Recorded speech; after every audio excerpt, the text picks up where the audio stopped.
Hi everyone, Moshe the Electric Israeli is here, and today I was scheduled to test drive the new Tesla Model 3 at the Tesla Center in Paramus, New Jersey, when I saw this Cybertruck, which I reviewed, and I'll release a video on it soon, next day or two.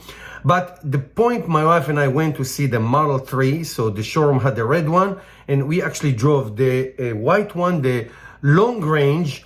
And I'm going to do this voiceover. There's a lot of people, a lot of road noise. So I decided to do a voiceover instead.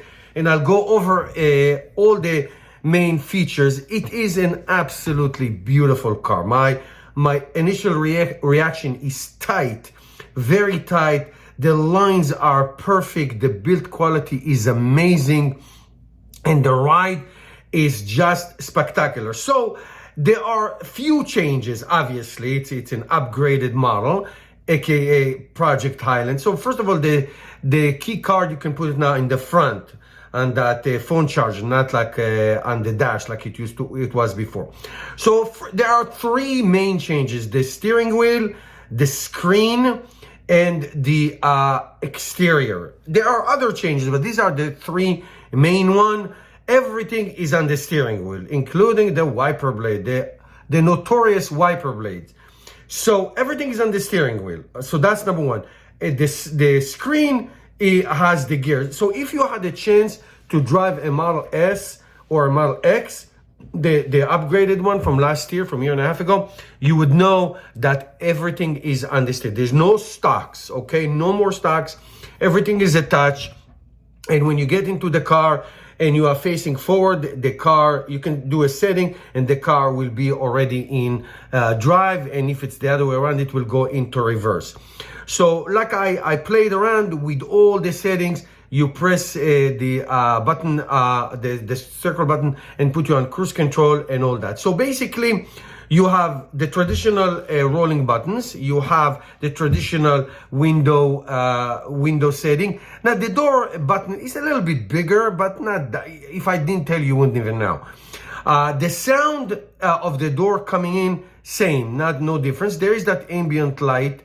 I've played with it a little bit. You can't see it too much because it was daylight. The blinkers you see on the left thumb. Left and right, that is the only thing that you'll have to get used to. It will take you 2 seconds. The horn in the middle, obviously, and everything is on the steering wheel. The lights, the cruise control, the horn, the voice command, the cameras. You press that button, you get the cameras. I have to say, they're high def, really version 4. It's really incredible. Very, very, very sharp cameras. So everything got more streamlined, more convenient, which makes the Model Y now is the only car that is not updated. So here it is. You no longer have to search on the screen where the wiper blade and all that, or right on your thumb. Everything is like, if you have a Model 3, you'll get used to this car in like a second. Really, second, and that's too much. Very intuitive, very clean, very tight. No longer the wood trim. I'm going to go over it in a minute. See, you swipe up, D, you swipe down, R, you press the button on the top, and that's the park. And you have the same thing. If the screen goes black, you have the same option on the ceiling, okay, where the hazard light are. When the interior lights are, you have like 4 buttons it's like the gear. That's the redundancy. Then you can play with the ambient light like you would in the color if you want to change the color of your car on your app and on the screen if you would like to do that. So that would change. It was hard to see. So you can see the red. It was very hard to see, but it is a nice touch. Do I care about that? Not really. It's another gimme, whatever. But what's important, like I said, it is the steering wheel. No stocks anymore. Everything on your thumb. You got used to it, and I'm telling you, you're gonna love it. The center console also changed. It's not this sliding door. One to the back and one to the front. Lots of room in the front. So now the cup holders are hidden. no more exposed cup holders, and also that deep component in the middle, the phone chargers, which never work, by the way. That's where you put your key card, okay? And the center console, you just lift it up. It's magnetized. It's no longer like a little latch. So you can lift it up, and you can do a voice command to open the glove box. And it's same size, same everything. Not much. I'll call it like cosmetic differences. You see, it's the dashboard. No more that eucalyptus wood. Now it's like some kind of a cloth. It's not Alcantara or anything. It's a cloth. So that's that. Now I'm gonna go outside in a minute and show you the lines. Really impressive design. I can tell that it will eventually give you more range. There are perforated seats. They are awesome, both in the front and in the back. Perforated seats, just like in the Model S and X. Here's that little latch on all 4 doors. That makes the door tighten even more. Some European cars have it, I've seen it. So when you slam the door, you don't see that like classic click. You can still hear that noise like in the other Teslas. Double window in the front and the back and the roof. The other model was just the front. So that's why the road noise is cut. Not significantly, but it is cut. You can feel it. If you got used to the other road noise, you will see that this road noise, it is much less than it used to be. The front is the same. There is one change there. I don't think it's significant. It just makes it more convenient. The wheels, these are the 18 wheels with the wheel cover. It's a little different design. It's okay. It's nice. So the difference is, if you can tell, is where you feel the windshield wiper solution, the water, that blue water. So it's in the front, not in the in the other Model 3s that was in the back. Is it better? I guess so. It's not like a biggest deal. Look at the lights. Now you're talking about that. Now you see it, you know it's a Model 3. It's no difference. But the lights, they are sharper. The lines are tighter. The design is amazing. The panel gap is perfect. And I'm very critical if you see my videos. The cameras, they are like the version 4. It's hard to see because it was glare.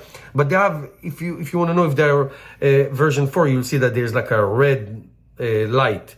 Now, the trunk, all the same, except for there's a left component that you used to. That is in the, and also in the right. So the left and the right, just like in the Model Y.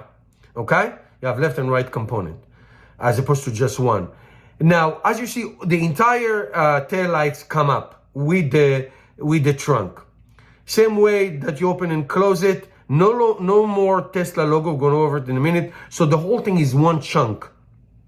Okay. So when you lift the trunk door, everything comes up with it. It's not 2 pieces like in the traditional Model 3. All right. Now the question is, what happened if you put the hazard light? So I asked my wife to put the hazard lights.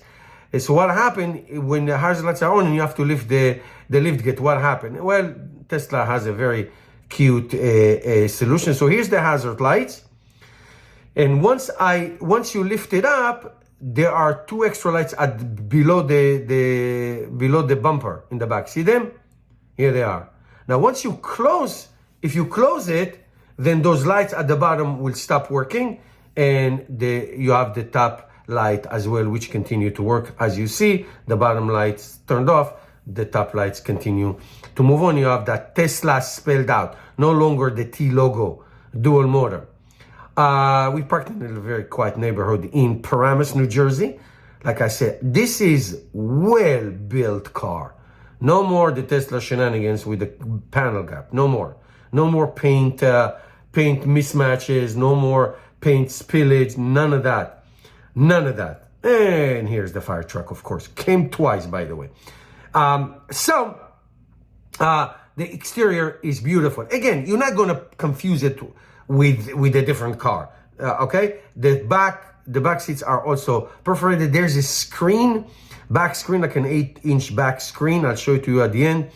I was I was in a rush, so I skipped a few things. Anyway, here's that latch again, which make I can. My wife at the beginning we were talking. Is it quieter? Once you start driving, and if you drove a Model 3, I've been driving Model 3s since 2018. So once you drive it, you know that this is a very, very, very quiet car. The road noise is reduced. Not significantly, but it's definitely reduced.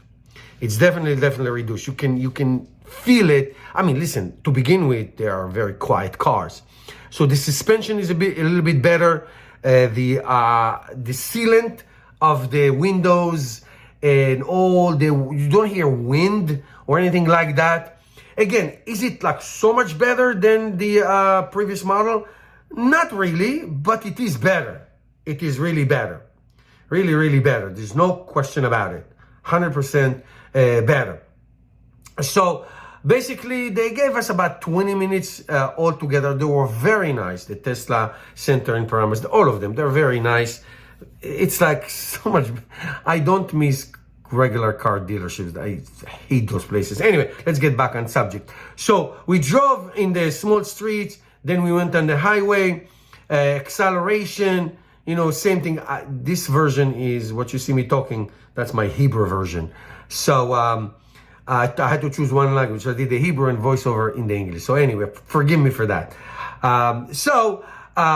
Ride is great. Again, the only thing you get used to, and it will take you a couple seconds, is the left thumb with the blinkers, the indicators. Other than that, everything is the same. The scrolling little wheels, it's all great. It's all fantastic. It's all absolutely. It is a true Tesla upgrade. This is the third very significant upgrade. 2018 was the original, then 2021 with the heat pump and the range and the battery and a lot of mechanical stuff and the automatic lift gate. That came in 2021. And now this latest update. So I would assume it will last for a few years. Now, one more thing, and you can see it at the end when you put the blinker, you had that red light blind spot on the camera. Now there's a little dot on the speaker. Why can't you put it on the left, the left mirror, the outside mirror, like every car, which it makes much more sense. So Tesla is moving slowly towards the mirror. I don't understand why they won't do that. Anyway, so it has been annoying. This whole scheme of the blind spot, that even to me, even though I'm driving Tesla since 2018, it was hard to get used to. Anyway, so you put the blinker and you're going to see that red light. Here's the back screen. Okay, this is from the Tesla website. I just forgot to film it. So that's that. And then you put the blinker. You see that light, that little red light. Just move it to the damn side mirror. What's the big deal? I don't get it. Sometimes Tesla does such dumb things. Anyway, here you see the light. You see the red car, and you see that little light. All right, guys. Thank you for watching. Hope you enjoyed it, and I'll see you in a Cybertruck review the next day.